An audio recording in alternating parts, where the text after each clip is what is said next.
विभाजन में अब तक हम ठोस रूप और अमूर्त रूप देख चुके हैं। हमने बताया कि निरूपणात्मक चरण या आर चरण मौजूद नहीं है।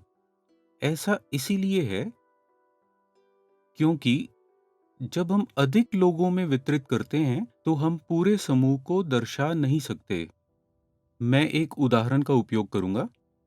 मेरे पास 393 रुपये हैं। मुझे इसे 3 लोगों को देना है। कौन है ये 3 लोग? ये पहला व्यक्ति है, ये दूसरा व्यक्ति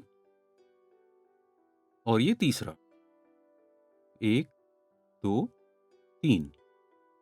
393 में इकाई, दहाई, सैकड़ा, ये 3 स्थान मौजूद हैं। विभाजन के दौरान हमने क्या कहा था? सभी को प्रत्येक स्थान पर कुछ ना कुछ मिलना चाहिए। उन्हें कुछ मिलना चाहिए। कभी कभी उन्हें कुछ मिल जाएगा, कभी कभी नहीं। अगर उन्हें नहीं मिलता है तो हमें दिखाना होगा कि उनको कुछ नहीं मिला। अब हम देखते हैं इस उदाहरण में हर एक को प्रत्येक स्थान मूल्य पर कुछ ना कुछ मिलना हो तो हम इसे इस तरह से देख सकते हैं। इकाई, दहाई, सैकड़ा।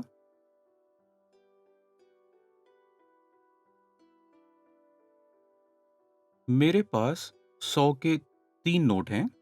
हमें सैकड़ों से क्यों शुरू करना चाहिए? क्योंकि विभाजन में हमें उच्चतम स्थान से शुरू करना होगा। सैकड़ा यहाँ उच्चतम स्थान मूल्य है। जब हम यहाँ से शुरू करते हैं, हमारे पास सैकड़ों में 3 हैं और हमें इसे 3 लोगों को देना है, तो हर एक को एक 100 रुपया मिलेगा। हर एक को एक एक मिलेगा। मेरे पास जितने भी 100 रुपये थे मैंने दे दिए हैं। अब हमारे पास 10 रुपये के 9 नोट हैं। प्रत्येक व्यक्ति को कितना मिलेगा? 9 नोट 3 लोगों को दिए जाने हैं। इस तरह हर एक को 10 रुपये के 3-3 नोट मिलते हैं। प्रत्येक व्यक्ति को 3 नोट मिलते हैं। ये एक संभावना है।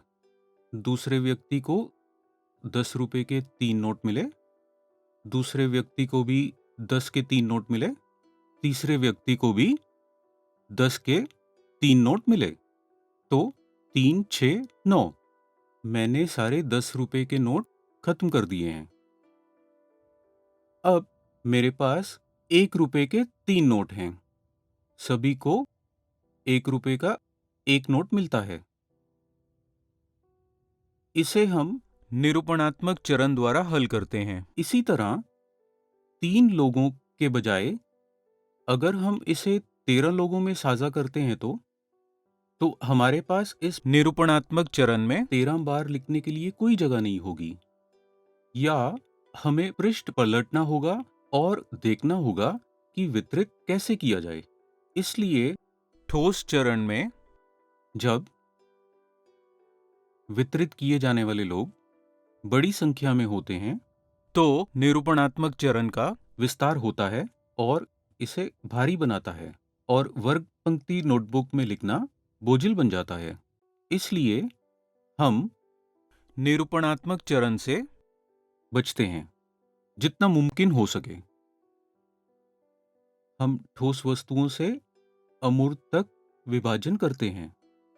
हम ये बातचीत से करते हैं। तो प्रत्येक को कितना मिला? एक को 100, 30 और 1, तो 131। क्या सबको समान मिला? 131। यहां भी 131, तो सबको मिला 131। और अगर हम सबको मिला दें तो मिलता है 393। ये सचित्र अवस्था है, मतलब इसे अभ्यावेदन कहा जा सकता है। लेकिन पिछले अभ्यावेदन चरण के उदाहरणों के विपरीत हमने 9 समूह नहीं बनाए। 9 कमरों वाला एक घर। हम इसे इस तरह से भी दिखा सकते हैं, लेकिन मैं जारी रखूंगा। ये सैकड़ा है, ये दहाई है, ये इकाई है। 100, 10, इकाई। 9 वर्ग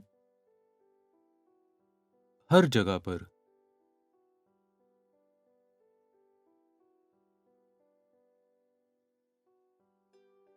सैकड़ों से कितने कमरे भरे हुए हैं?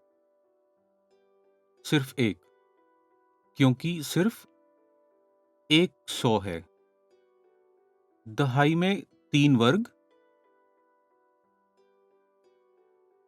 और इकाई में सिर्फ एक।